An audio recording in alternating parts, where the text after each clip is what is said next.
For nearly 25 years, I wandered.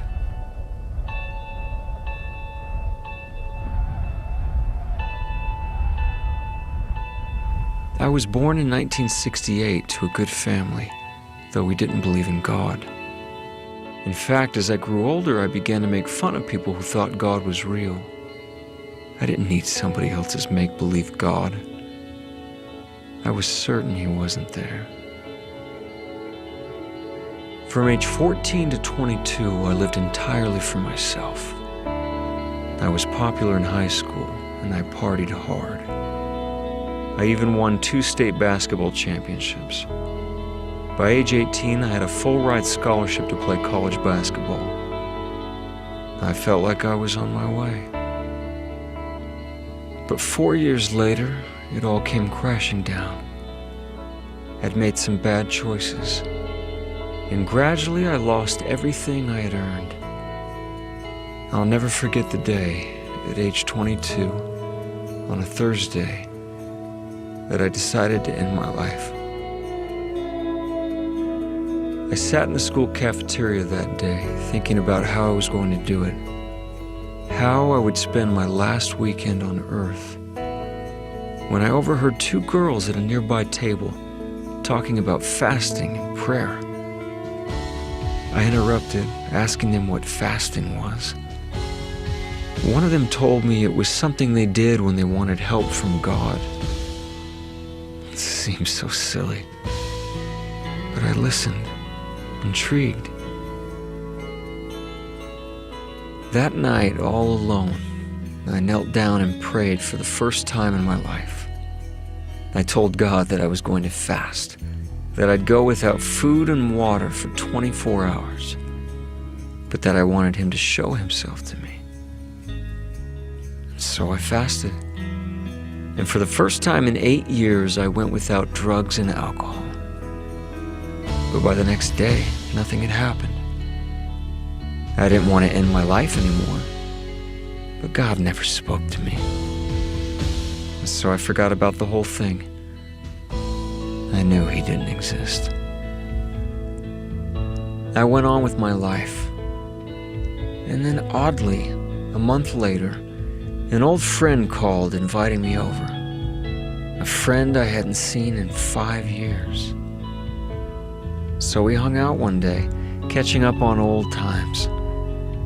When out of the blue he said, "Todd, I don't know how to tell you this. I was scared to even invite you over. But yesterday I had a strong impression from God to call you. And God impressed me to tell you that he needs you on his side. Today." I was speechless. Was God real? Had he answered my prayer? Had he sent someone to me? I couldn't believe it, but he had.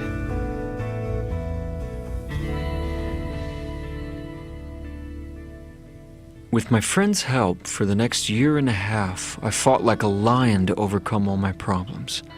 Up and down I went, succeeding and failing along the way. But little by little, I started to see small but obvious things happen in my life. The answers to questions that had long bothered me began to be revealed. Slowly, things started to change. Finally, I decided to attend church. One day, someone there reached out, inviting me to a church-sponsored picnic. I felt a bit awkward about it, but I decided to go. It turned out to be the straightest party I'd ever been to. No drugs, no alcohol, silly games for the kids everyone had brought. And then we had lunch, and someone wanted to pray over the hot dogs. I thought it was strange, but I bowed my head and closed my eyes. And then my life changed. 2 years after that initial fast and prayer, 700 days after I had pleaded with God in my closet, I felt something I had never felt in my life. Something 20 times stronger than any drug I'd ever taken. It was as if someone were hugging me, as if someone were telling me I was home, that these people were good, and that I needed to be with them, that God was there, and that He knew me by name, and that He loved me. I had always thought that if God were to manifest Himself to me, that He would come down in a lightning bolt, or in a great clash of fire. But I learned that day at the picnic that I was wrong. I realized that it is part of our condition as mortals to sometimes feel as though we are surrounded by darkness. But even though we may feel lost, that God promises to illuminate the way before us, no matter how long it takes. For 2 years, God had nurtured a questioning soul. Little by little, He had given me as much as I could handle, until the day I was humble enough to hear fully what He wanted to tell me. I also learned by my own experience that spiritual light rarely comes to those who merely sit in darkness, waiting for someone to flip a switch. It takes an act of faith to open our eyes to the light of Christ. 20 years later, I still don't know everything, but I now know who I am. I know who God is, and I know that God's light is real.